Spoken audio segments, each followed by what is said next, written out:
Гүлсара алтынның кені, алтынның қоры. Мықтылардың бәрі Гүлсараның жанында. Мен Гүлсараның әпкесімін.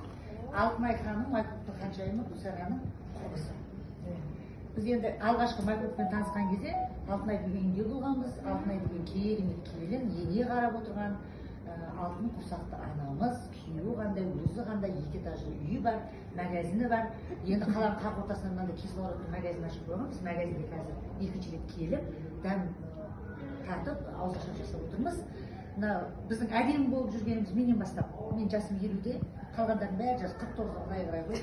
Бәрінің әдемі болып жүргені, міне, салауатты өмір салтын ұстанамыз. Миымыз таза, жаман комментарий жазбаймыз біз. Тек қана махаббат, сосын таза тамақ жейміз. Енді бізден қаласыңдар ма? Қыздар, келіншектер, ханымдар, айымдар. Қалмаңдар. Сендер де Майкөктен тамақ жеңдер, жақсы комментарий жазыңдар, жақсы ойлаңдар. Жыласаңдар, тек қана махаббаттан ғана жылаңдар.